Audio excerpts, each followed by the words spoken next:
It's a beautiful afternoon here in the city of Lagos, Nigeria, and the latest in the world of football is Erling Haaland's signature, or signing rather, by Manchester City, £51.2 million.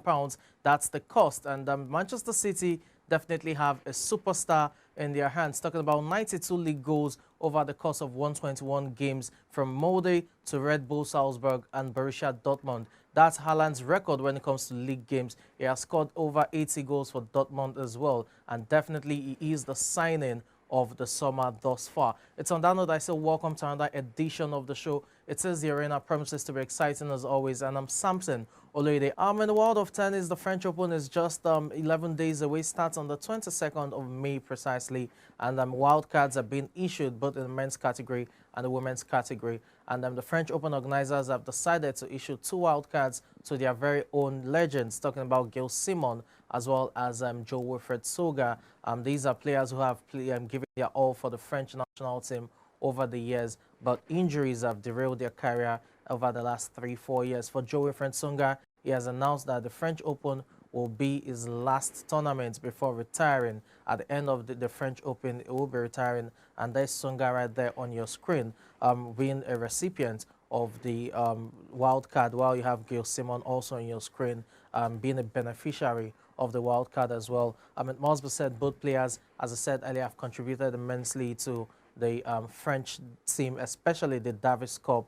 They've played so well over the years. Unfortunately, injuries have derailed their careers, and for Joe Wilfred Soga, the climax is around the corner, considering the French Open is just 11 days away, and afterwards we will be calling it quit, depending on how far he can go in the tournament. We wish him the very best. It's good to have him play once again at his peak. He made 2 finals, Grand Slam finals, won over 10 titles on the tour as well. Was definitely a formidable force, as well as Gail Simon, whose one-handed backhand is a thing of beauty, just like the likes of Stanislas Wawrinka, Roger Federer, among others. Now let's delve into the world of football, starting from the home front. Yes, yesterday you had the first assistant coach of the Super Eagles of Nigeria, Salisu Yusuf, release a 30-man list for the upcoming friendlies against Mexico and Ecuador respectively, towards the end of this month, as well as the early days of June.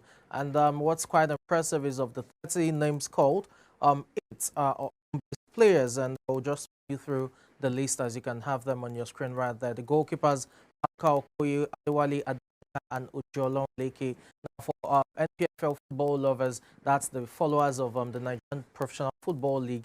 The 2 names there, Adewale Adeyinka and Ujolon Leke, are players of the Nigerian Professional Football League. You have Ujo Olonleke, the goalkeeper of Imba Football Club in immense form this season. While you have Adewale Adeyinka, the goalkeeper of Aqua United, also making also getting a place in the list. So this is definitely good news. Remember, we had an home-based goalkeeper going to the African Cup of Nations, talking about John Noble of Imba as well. So this is a good one for NPFL exports, and I'm sure you'll see the goalkeepers soon. Talking about the defenders, you have for the home-based players, Issa Ali. You also have Ibrahim Buhari in the mix, not forgetting Babatunde Nasiru, Chiamaka Madu, and you have the striker Ishak Rafiu and Victor Umboma all getting a nod when it comes to the list for the Super Eagles. It's quite an impressive one, as I said. The list will be shrunk to 25 players who prosecute the friendly matches against Mexico on the 28th of May at the AT&T Stadium in Dallas, Texas, in the United States, as well as on the 2nd of June against Ecuador. Both friendlies coming up within the space of 4-5 days. Now, prominent names missing. You have Kelechi Iheanacho of Leicester City, who is out, is not included in the list. Not forgetting Odion Igalo as well. Now, from all indications, there are also talks that Victor Osimhen, whose name you can't find among the forwards, has requested that he reportedly, let me use that word now, reportedly asked to be excluded from the friendly matches. Reasons are not yet given, but I'm sure in the coming days there will be clarity regarding Osimhen's request to skip the friendlies. But there you have it, 30 players. The regular suspects are there: Ahmed Musa, Moses Simon, who won, the French Cup with his club side Nantes. You have Samuel Chukwueze of Villarreal, Cyril Dezas, Sadiq Omar as well in the mix. Not forgetting Ishak Rafiu, the highest goal scorer in the Nigerian Professional Football League this season. There in the midfield, you have Joe Aribo, Alex Nwobi, Ogene Kari Otebo, Babatunde Nosiru, that's the home-based player I mentioned, Azubike Okechukwu, Chiamaka Madu, another home-based player, Samson Tijani, Alassane Yusuf. While the defenders, the regular suspects are there really, and I just hope that at the end of the day, when the 25 list players finally get revealed for those who prosecute the tie, that we could probably have one or two home-based players to also show up, the list. There you have it, talking about the Super Eagles of Nigeria and their preparations for the upcoming friendlies against Mexico and Ecuador, taking place later this month, as well as on the 2nd of June. Let's move away from there now, but information you can use, quick one. The CAF Champions League, remember the final was given to Morocco in terms of hosting the final, but in terms of the CAF Confederations Cup, our own Uyo Stadium, Akwa Ibom, has been awarded the hosting rights for the final of the CAF Confederations Cup. So that'll take place in Uyo, and I'm sure the city is ready to host the best of the two best sides when it comes to CAF's second-tier division, talking about the CAF Confederations Cup. The CAF Champions League, that's in Morocco, and you can rest assured that though controversial, that will still go ahead. So the city of Uyo having to sponsor that. Now let's delve into the shores of Europe as quickly as we can. Yesterday we saw Premier League action between Aston Villa and Liverpool at the Villa Park, and what a shock it was for Liverpool, conceding a goal within the first 3 minutes of the game. Douglas Luiz got Aston Villa up and running, and the scare was neutralized as quickly as possible, as within 3 minutes Liverpool were able to restore parity with John Matip poking up a goal-mouth scramble to ensure that Liverpool went into halftime level, 1 goal apiece.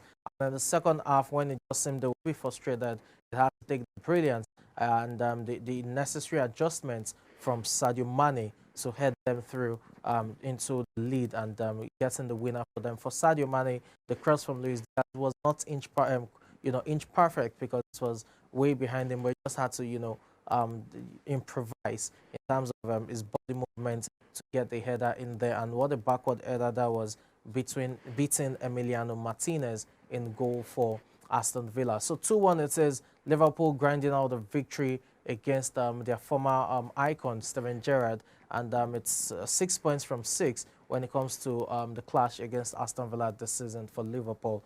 Level on points with Manchester City, though they've played a game more.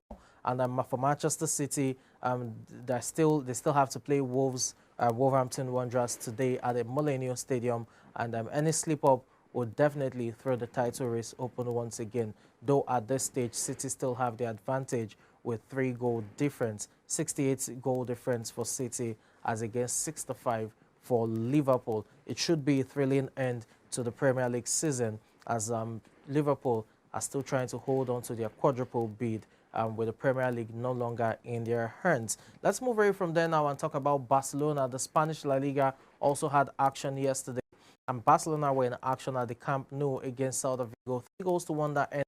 You had Aubameyang scoring a brace in there, but the win was overshadowed by defender Ronald Araujo's, scare. The injury suffered, he was concussed, had to be taken out by ambulance, and you could see that the players were worried everywhere. You have to give kudos to Celta Vigo's captain as well. He was quick to the scene just to assist, but players of both teams definitely worried about the health of Araujo, but I'm sure in the coming days we'll get more clarity regarding the concussion he suffered. Pierre-Emerick Aubameyang continuing, his new string of life, having had difficult last few months at Arsenal Football Club. At Barcelona, the title push came too late as Real Madrid wrapped it up. They're still second when it comes to the Spanish La Liga standings, and that should just be it about it for Barcelona in terms of retaining their position as runners-up to Real Madrid. Talking about Premier League action today, we still have more actions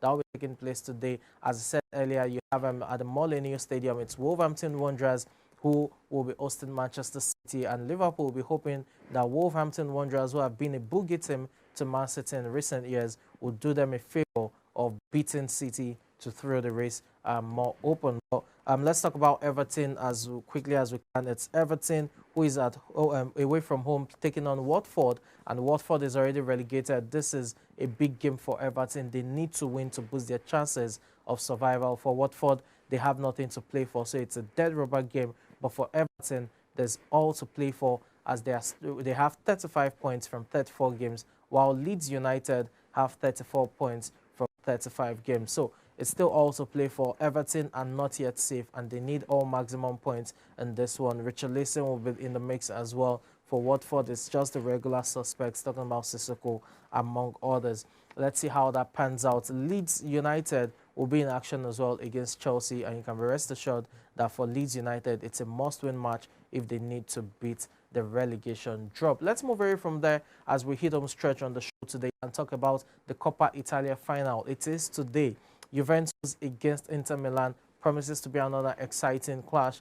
For both teams, it's Inter Milan who will go into this with a bit of momentum, considering that Juventus lost 2-1 against Genoa just 4 days ago. So Inter Milan have recording an impressive 3-0 aggregate over city rivals AC Milan in the semi-final, while Juventus also recorded an impressive aggregate win over Fiorentina in the semi-final, 3-0 that ended. You'd fancy that both teams would have a go at it, and for both teams, this is their only realistic shot at a title, especially for Juventus in what has been an underwhelming season, it must be said. Crashed out from the Champions League in the round of 16 against the hands of lowly Villarreal, while in the domestic league, they couldn't even stage a title fight, but they've sealed Champions League football for next season. For Inter Milan, this is the chance to also make things happen, talking about laying their hands on a silverware, as the title is no longer in their hands, but in the hands of AC Milan,